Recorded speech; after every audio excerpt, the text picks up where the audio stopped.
I went back and watched the film of every play from the Bengals-Commanders game on Monday night so that you don't have to.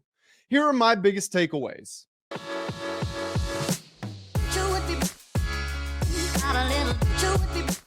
What's going on, everybody? Welcome back to the Full Command Show. My name is Grant Mitchell, and we are here to talk about everything involving the Washington Commanders. Now, as I mentioned in the intro right there, I did go back and watch the All-22 from Bengals 31, Commanders 17. I put out a video with my instant reaction right after the game. This is after the dust has settled a little bit. I've had some time to gather my thoughts, go back, look at the film like I mentioned, and we're going to discuss all of my biggest takeaways. Also, we got another update on the Terry McLaurin saga, this time coming from one of the most respected voices in the NFL community. What are they saying, and why are they on the side of Adam Peters and the Commanders front office? Also, updated stats, which players have performed the best throughout the preseason, and what am I noticing from some of the depth chart battles that are currently going on with the roster? We're going to be getting to all of that and a whole lot more in this video. So sit back, relax, and do me a favor. If you are new here, hit that subscribe button. And if you want to support me and you want to support the content, do hit that like button and pull up the comment section. Get ready to leave me your thoughts on everything as we go through this video. As always, I record these videos to get your thoughts, so make sure that you do provide me with them. Now, real quick, before I say anything else in this video, I actually just wanted to pop a clip up on the screen. And I want to make sure that I give this person credit. This is from Commanders Football at Hogs Haven on Twitter. Make sure to give them a follow if you are online and in Twitter and looking for some good Commanders accounts. They tweeted out a video of Jaden and the Commanders celebrating after the Commanders opening touchdown. And I just want you to take a look at it real quick and just let me know what you see.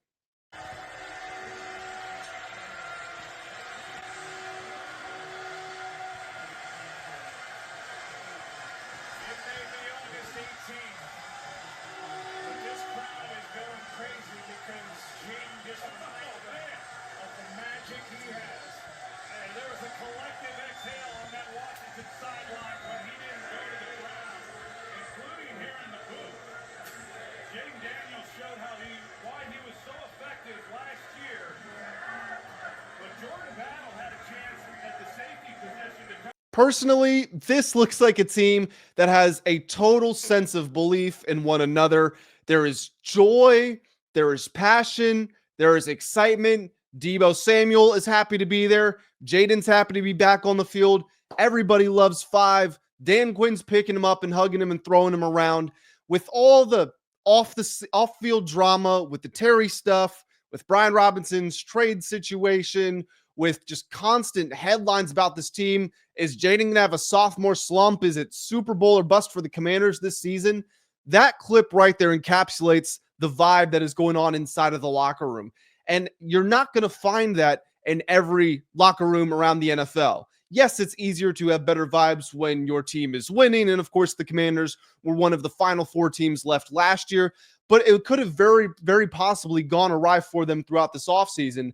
But if anything, it seems like they're coming back better and more together than they were even last year.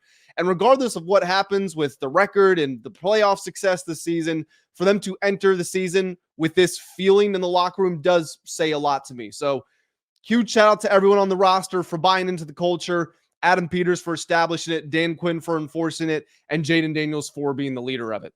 Okay, so let's start with an update on the Terry situation because I feel like I got one of these every single day. And honestly, I'm tired of making it the headlining topic, so let's just get through it really quickly. The Athletic's Diana Russini, one of the most respected voices in the NFL community, said that most of the, quote, football decision makers have Terry McLaurin valued at $27 to $28 million annually. You'd be hard-pressed to find a team willing to pay him what he is allegedly asking for, which appears to be in that DK Metcalf contract sort of region.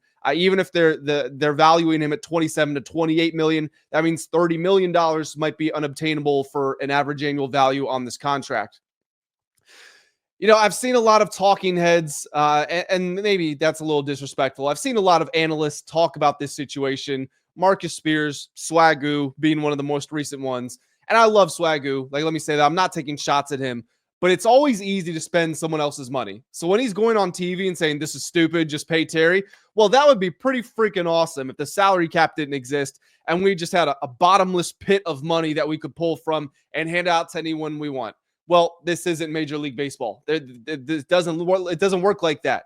You have an obligation to preserve the flexibility of your financial situation, maintain the financial health of your organization for the short term and for the long term. You got to factor in you have a young quarterback, which means you're going to be good for a long time, but his extension's coming up in a couple of years, and he's going to be making $60 million, and Terry's about to turn 30 years old.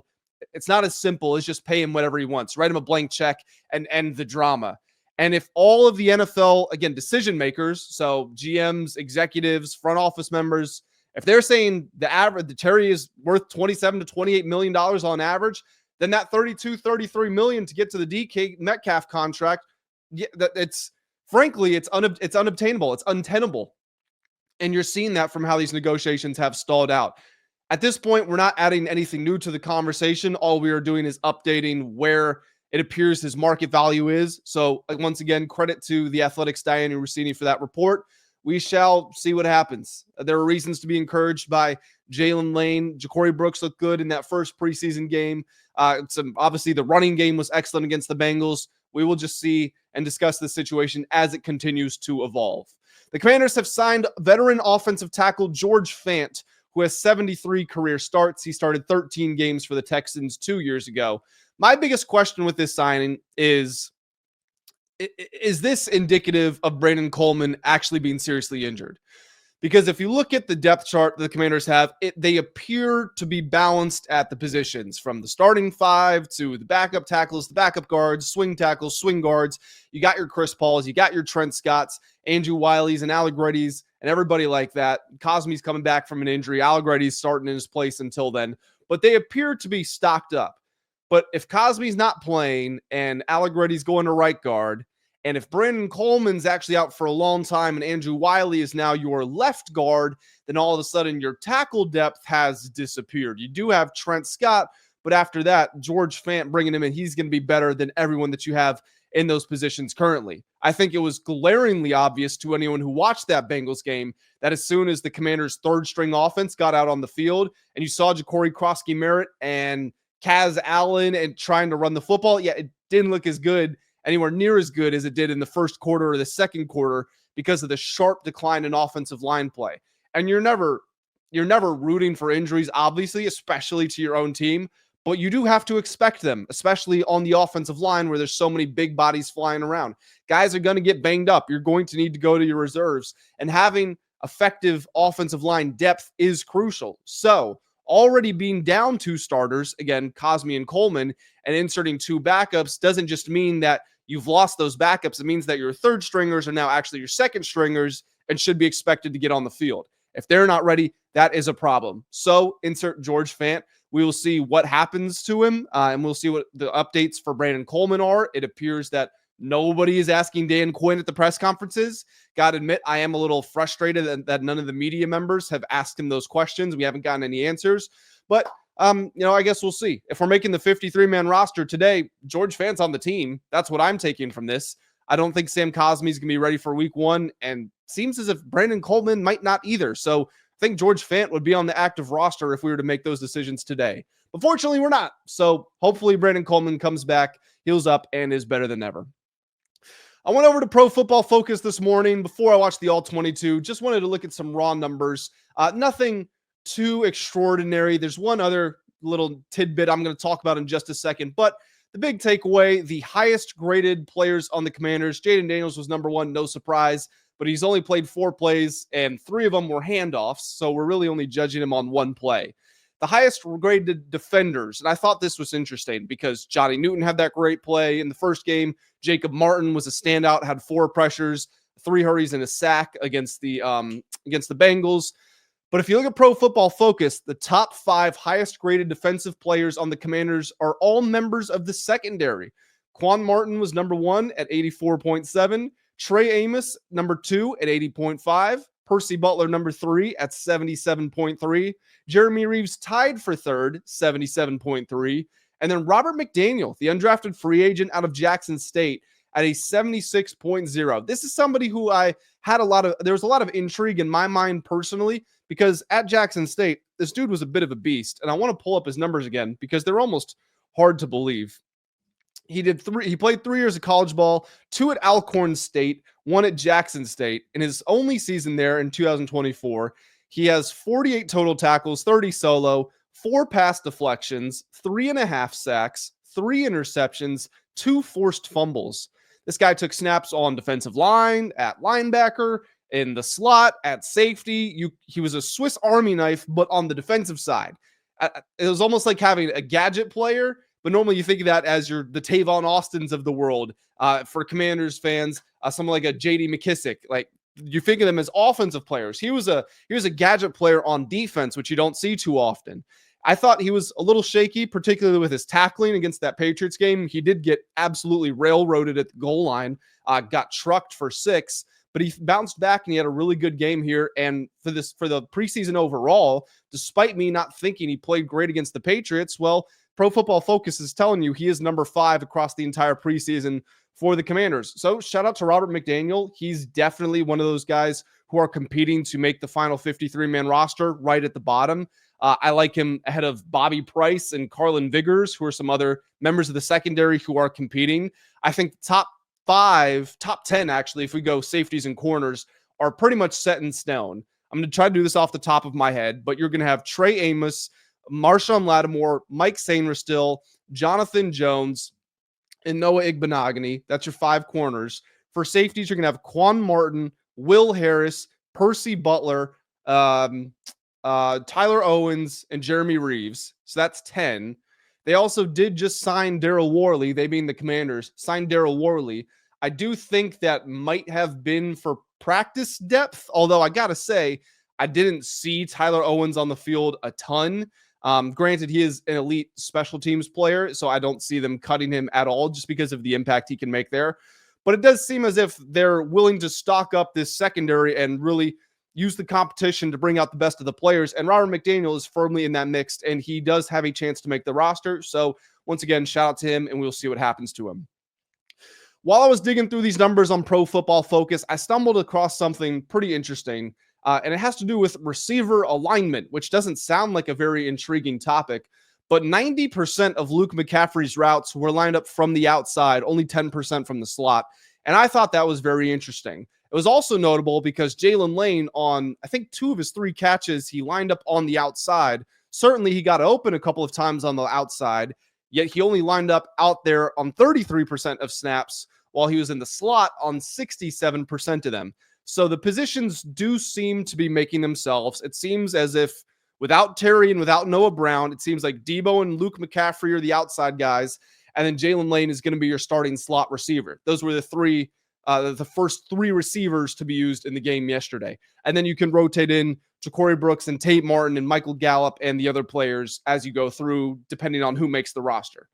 But I don't think of Luke as a traditional outside receiver. And in some ways, there is more pressure on him to develop as a route runner if he's going to be played in that spot. Not saying that you don't have to be a great technician to play the slot, but in some ways, it comes down more to feel, finding the coverage, the hole in the zone coverage and sinking into it, using some of your speed and physicality to get open while going across the middle, which isn't as demanding as lining up one-on-one with the top corner and just beating him in man coverage. Also, if you're in the slot, you can find yourself isolated on mismatches. A lot of times, the safety is going to be responsible for guarding you, or the linebacker. And again, that's a favorable matchup for a receiver. Whereas if you're outside, you're basically always drawing one of the top 2 corners on the field. So the Commanders are putting more strain on Luke, lining him up out there. Now, one of the big reasons I did want to bring this up is because in my game reaction, I gave out different colored squares to different players. Green was good. Dark green was game ball. No reds. Thankfully, red is I'm completely done with you. And yellow was like a warning flag. Like, I'm concerned, but I'm not giving up. And I gave Luke McCaffrey a yellow. And I just want to be, A, I want to be accountable, and B, I want to be transparent. So let me make my thoughts very clear. I'm still concerned by Luke's lack of production. He didn't have a catch in this game. I don't think he was targeted. And I also don't believe he had a catch in the Patriots game either. Now, he was sick. He did leave early, but he had less than 200 yards total receiving as a rookie. he made an impact as a returner, but he's not going to be returning this year. Jalen Lane's going to be handling the punts, and it seems like they've got some other options ahead of him, namely Austin Eckler on kick returns. So really the only splash plays we've seen from Luke have been on kick coverage, which is not the reason why you draft somebody in the third round as a receiver. You draft them to go out there and make plays. So I am still concerned by Luke's lack of production. However, after watching the All-22, he was better than I thought he was. He definitely got open on a couple of times. A lot of them were deep concepts, which meant that you really needed Jaden Daniels out there if the ball was going to get to him. But he did showcase some speed, and he did showcase a little bit of wiggle that I hadn't seen in real time watching the game. Now, that being said, he also had some very bad routes. He struggled to get open against man coverage a couple of times, again, while taking on the burden of lining up against top corners. So there's definitely room for him to improve. He probably should not be, definitely actually should not be one of your top two outside receivers at this point. He is behind Debo. He is behind Noah Brown. He is behind Terry McLaurin. And I honestly don't know where he ranks against the likes of Michael Gallup and Tay Martin and Ja'Cory Brooks. But I did want to give Lucas flowers and say that it's not as if he was doing nothing, running around and getting cardio. He definitely got open a couple of times, some interesting plays. I'm sure you can find clips of them on Twitter, or you can go look at the All-22 if you have an NFL.com premium account. So, again, just want to be transparent. Maybe I was a little too harsh on Luke. I definitely have not given up on him. I've never suggested that I have. So, with that in mind, I will be seeing what he does moving forward. And Ja'Cory Brooks, this is one of the last bits I have to talk about before we do go into some more All-22 stuff. Ja'Cory Brooks so far in this preseason, he only had one catch against the Bengals, but he's averaging 2.44 yards per route run. I know that that's nerdy. It's very analytical, but those are impressive numbers. Just take my word for it. So although he didn't leap off the screen against the Bengals, he is still impressing from a statistical standpoint, and he has a great chance to make the roster as well.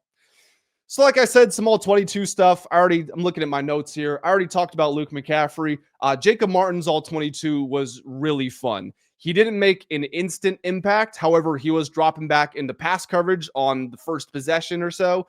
Once they started letting him pin his ears back and get after it, and once Jamar Chase and T. Higgins came out of the game and Burrow had to take that extra quarter second, half second to get the ball out, you really started to see his speed flash. He was able to bend around the corner. There was one play where he just blitzed past the left tackle. He was also able to duck inside. He did a really nice job setting up a stunt, very similar to how he did against the Patriots that led to the Johnny Newton sack fumble. Now, that didn't amount to anything because the players on the inside weren't able to get around to the outside, but Martin certainly did his job. You can feel his speed coming from that standing up position whenever he's in the pass rush. Don't expect him to have much of an impact in the running game because he is more speed than power. However, he did showcase one very nice unexpected bull rush where he got a pressure just by going straight through the offensive tackle's face. So definitely shout out to Jacob Martin. He's definitely on the 53-man roster today, if you were to ask me. And finally, I want to talk more about who I said was my man of the match, the recipient of my game ball of that Bengals game, Josh Connolly Jr.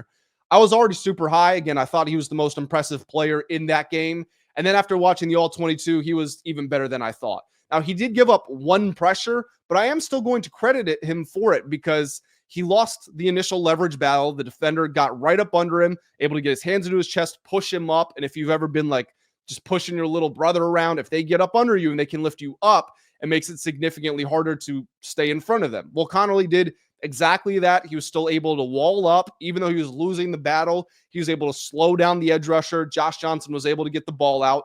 It was an interception, but we're not going to blame Josh Connolly for that because Josh Johnson just made the wrong read, didn't see the post safety. And above all else, Josh Connolly really showcased his power and his strength in this preseason game. And that was supposed to be the concern with him. He was supposed to be developed with speed, but technique and power were going to take a while. Didn't see that. He totally dominated the running game. He was able to set the edge really well. He was the aggressor. He was looking to move up to the second level whenever he could. And in the rare opportunities where he actually got to move around a little bit, again, you did see his athleticism come out. So it's very early, but I am really starting to like the look of Josh Connolly, and particularly I'm just liking his development. The trajectory is going up very quickly. And if we think about where he could be by the end of the regular season, he could already be a very good NFL player. But guys, that is going to do it for this video today. I might come out with a 53-man roster prediction later this week. Let me know if you'd like to see that in the comment section below. As always, leave me your thoughts. Like this video if you did enjoy, and if you want to support me and the content, make sure that you are subscribed to the channel if you have not already. And as always, I will catch you in the next one. Have a great day. Chew with me.